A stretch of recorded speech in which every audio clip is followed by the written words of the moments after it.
안녕하세요. 오늘도 사연살롱을 찾아주셔서 감사합니다. 서울에 사는 30대 여성이에요. 저는 얼마 전 7년 사귄 남친과 파혼을 했어요.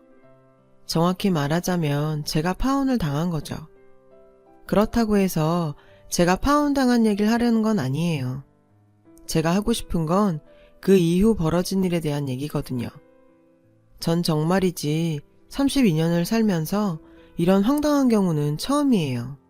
그래서 이렇게 얘기를 해보려고 합니다. 아마 제 얘기를 들어보시면 제가 왜 이럴 수밖에 없었는지 이해가 되실 거예요. 남친과 저는 7년 연애 끝에 결혼을 하게 됐어요. 교제 기간이 긴 연인들 대부분이 그렇듯 이런 경우 여자 쪽에서 먼저 결혼 얘기를 꺼내기 마련이죠. 저희 커플도 그랬어요. 사귄 지 2년이 넘어갈 무렵부터 저희 부모님께선 결혼을 하든 헤어지든 양당 간 결정을 내리라고 닥달을 하셨었죠. 처음엔 할 때 되면 할 거라고 큰 소리를 쳤었지만 3년, 4년, 해를 넘어가면서부터 슬슬 부모님 눈치가 보이기 시작하더라고요. 그러다가 5년 차에 접어들면서부터는 저도 남친도 헤어질 생각은 눈꼽만큼도 없으니 조금만 기다려달라고 무릎 꿇고 부탁드릴 지경에 이르렀죠. 홍기가 찼음에도 불구하고 결혼도 않고 이렇게 오래 연애를 하게 된 데는 이유가 있어요. 바로 남친의 취업 때문이었죠. 남친은 대학을 졸업하고 한동안 취직이 안 돼서 울며 겨자 먹기로 공무원 시험을 준비했었거든요. 근데 그게 어디 쉽나요? 뜻하는 바가 있어 죽을 각오로 뛰어든 사람도 번번이 떨어지는 시험인데. 결국 남친은 공시에 4년이나 매달려봤지만 결과는 늘 불합격이었어요. 그동안 학원비며 고시원비, 식비에 교통비까지 남친이 숨쉬는 것 빼고 들어간 모든 것들을 서포터해온 저로서는 억장이 무너지는 일이었죠. 친구들은 하나 둘 괜찮은 남자들 만나 결혼을 하는데 전 7년을 이 남자 옆에서 세월만 까먹고 있었으니 왜 안 그렇겠어요. 세월뿐인가요? 그간 남친 뒷바라지 하느라 직장 생활을 그렇게 했음에도 돈 한 푼 못 모으고 결혼도 부모님한테 손 벌려 해야 할 판이었죠. 다행히 아빠가 사업체를 운영하고 계셔서 도움받는 건 문제가 아니었지만 그래도 30이 넘는 성인이 결혼 자금까지 부모님 주머니에서 털어가야 한다는 건 좀 창피했어요. 그간 내가 번 돈 내가 실컷 써보기라도 했으면 억울하지도 않지. 이건 모르긴 해도 그간 남친한테 들어간 돈으로 백을 사 모았더라면 지금쯤 제 옷장은 명품백으로 가득했을 거예요.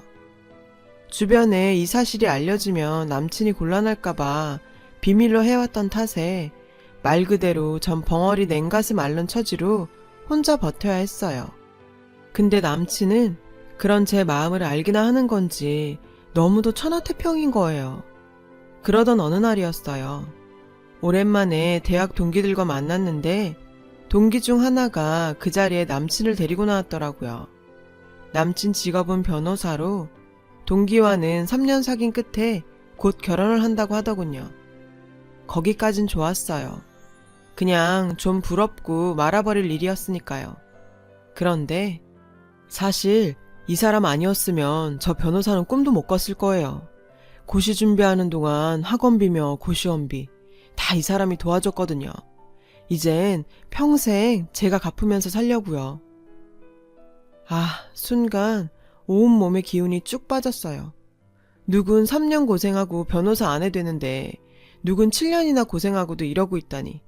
상대적 박탈감이 쓰나미처럼 몰려왔어요. 근데 그 순간 빡침에 정점을 찍는 일이 벌어졌죠. 남친한테 문자가 온 거예요. 혜미야, 밥값이 부족해서 그러는데 10,000원만, 응? 평소에도 종종 받는 일반적인 문자였지만 그날은 정말 참을 수가 없더라고요. 그래서 밖으로 나와 바로 전화를 했죠. 자긴 정말 구제불능이구나. 그 나이에 밥값 10,000원이 없어서 여자친구한테 돈 보내달라 문자를 하고 싶니? 창피하지도 않아? 실력이 안 되면 기술이라도 배워서 돈 벌 생각을 해야지. 30이 넘도록 언제까지 공시 준비만 할 거야. 솔직히 시험에 붙을 자신이 있긴 하니? 취업도 못하고 할 줄 아는 것도 없고. 그래서 공시 핑계로 내 등골 빼먹으면서 살 생각인 거야? 도대체 언제까지 이러고 살 작정인데 말해봐. 언제까지 그럴 거냐고. 혜미야, 무슨 일 있었어? 아버님이 또 뭐라 그러셔? 에이, 한두 번 겪는 일도 아닌데 자기가 좀 참아. 응? 그리고 나 이미 주문해서 밥에 숟가락까지 댄 거라 취소도 못해. 그니까 자기야, 10,000원만 보내주면 안 될까? 내가 취직하면 그동안 빌린 돈 한 방에 다 갚아줄게. 그니까 10,000원만, 응? 기가 막혀서 정말. 어쩜 자기란 사람은 이런 순간까지 정신을 못 차리니? 암튼 난 더 이상 밑 빠진 독에 물 못 붓겠으니까 앞으로는 자기 힘으로 밥을 벌어먹든 빌어먹든 맘대로 하고 살아. 창피한 줄 알아야지 정말. 그제야 남친은 상황이 심각한 걸 느꼈는지 울고 짜며 한 번만 기회를 달라고 빌더군요. 그 뻔한 실수에 넘어가면 안 되는 걸 알면서도 전 또 바보같이 넘어가고 말았죠. 좋아, 한 달이야. 그 안에 일자리 못 구하면 난 더 이상 자기랑 안 만나. 끝이라고. 알았어?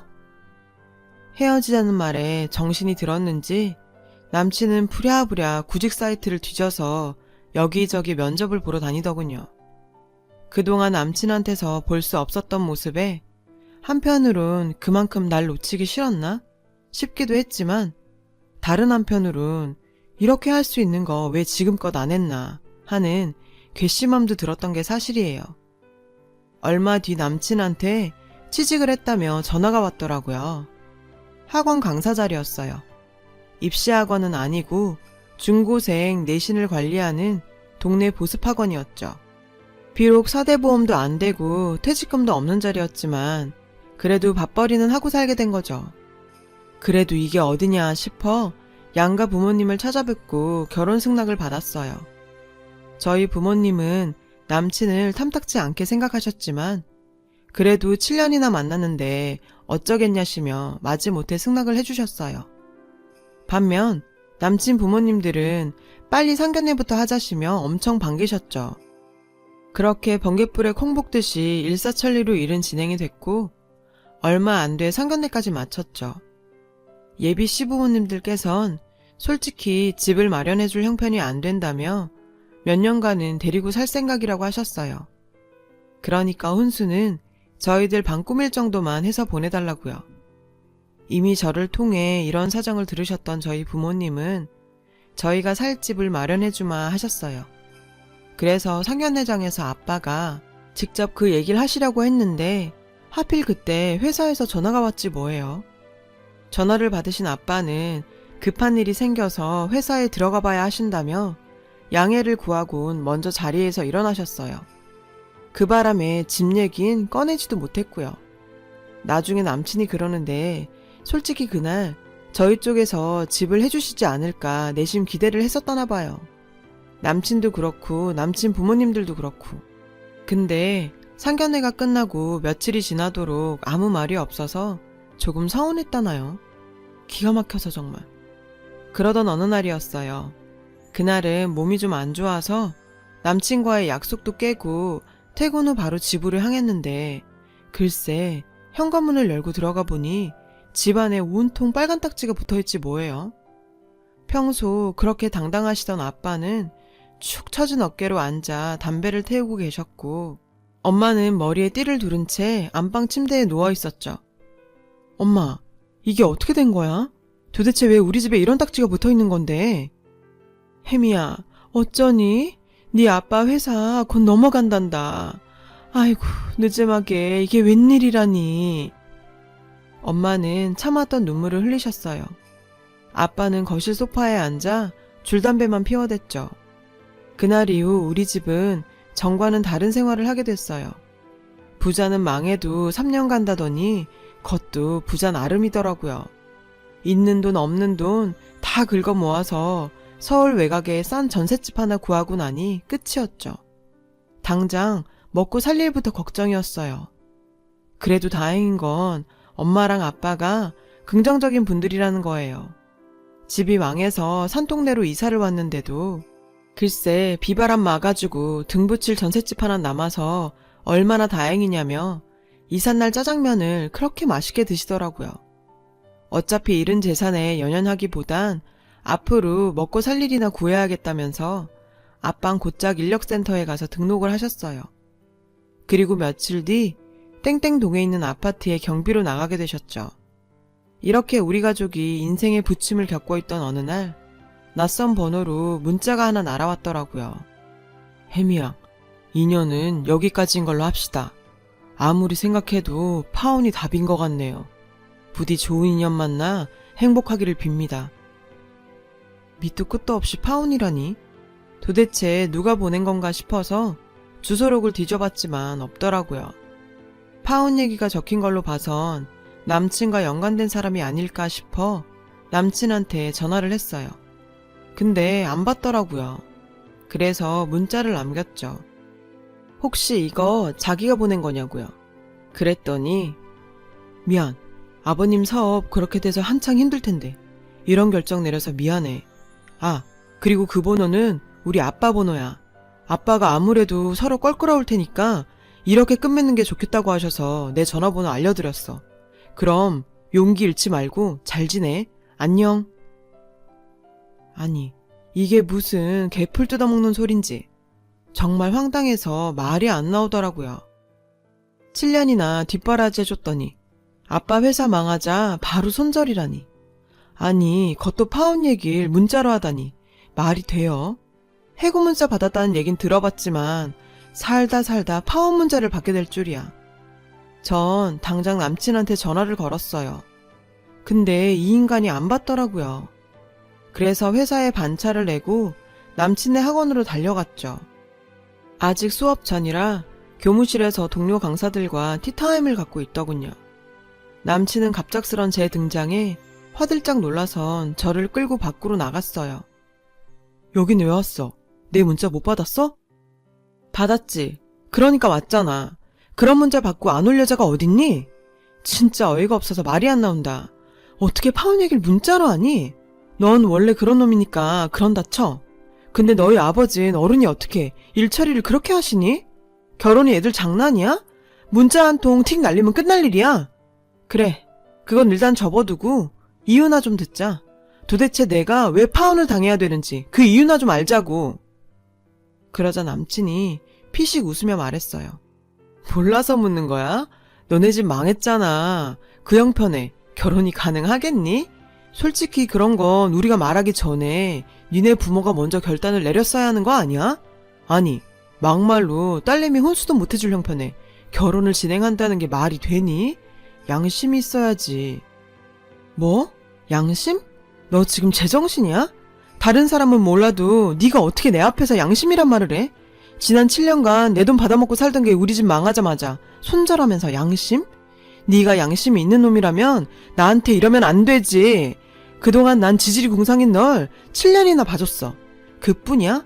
가망도 없는 네 꿈에 7년간 내 월급의 3분의 1을 쏟아부었어. 근데 네가 어떻게 나한테 이럴 수가 있어? 네가 사람이면 이러면 안 되지. 전 주먹을 부들부들 떨며 소리쳤어요. 근데 남친은 그런 절 비웃으며 지갑을 꺼내더군요. 그리고 5만 원짜리 한 장을 내밀며 힘들 텐데 택시 타고 가라. 난 수업이 있어서 들어가 볼게.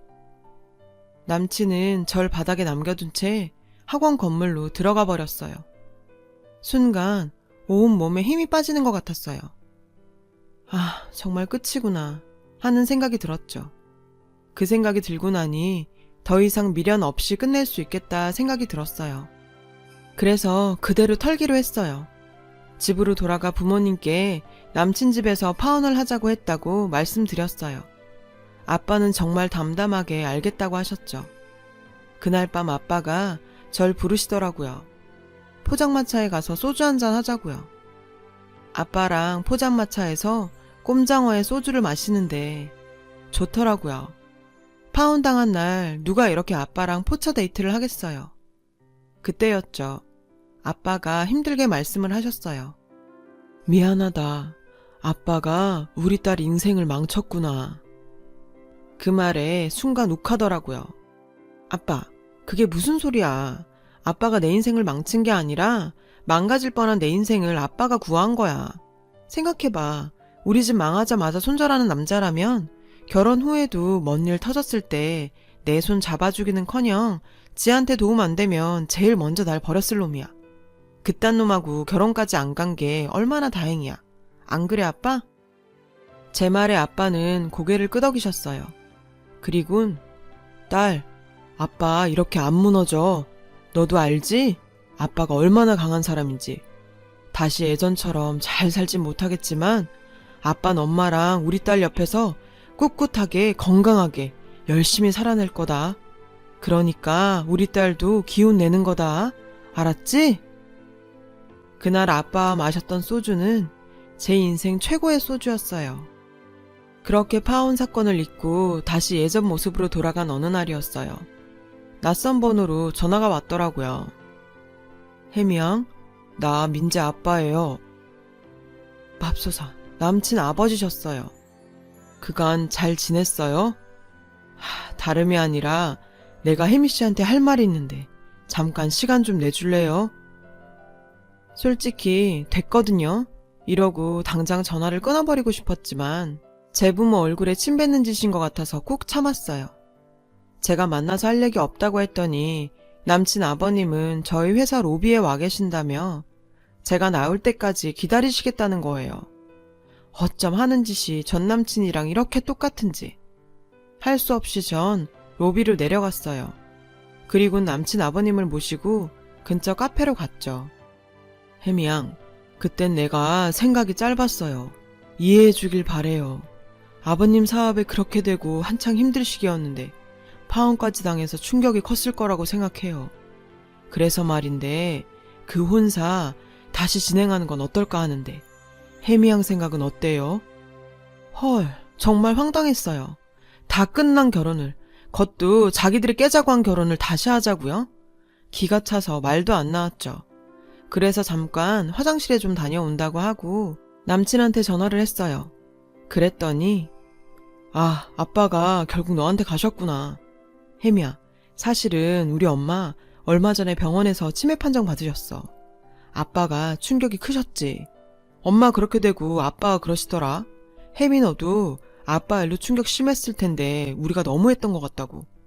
비슷한 입장이 돼보니까 알겠다고 말이야. 어려울수록 서로 돕고 살았어야 하는 건데. 그래서 우리 결혼 허락해 주신다고 그러셨거든. 에이, 내가 먼저 전화하라고 그랬는데 아빠가 먼저 가셨네. 그건 그렇고 혜미야, 우리 다시 시작하자. 난 역시 너 없이는 안 되겠어. 저요, 평소에 사리를 느낀다는 말이 이해가 안 갔었거든요. 어떻게 사람이 사람을 죽일 마음을 품을 수 있나 했는데 가능하네요. 남친놈이 제 눈앞에 있었더라면 저요, 그날 살인을 저질렀을지도 몰라요. 이게 어디서 약을 팔아? 야, 내가 널 모르냐? 뭐? 나 없이는 안 돼? 넌 어쩜 하나도 안 변하고 그대로냐? 솔직히 너 지난 7년 동안 내가 주는 돈 꽁으로 따박따박 받아먹고 살다 네 손으로 돈 벌어먹고 살려니 힘들어서 그런 거 아냐. 넌 날 그리워하는 게 아니라 내가 주는 돈을 그리워하는 거 아니냐고. 어디서 이런 그지 발싸개 같은 게. 야, 네가 보기엔 내가 한 번 밟은 똥을 또 밟을 정도로 멍청해 보이냐?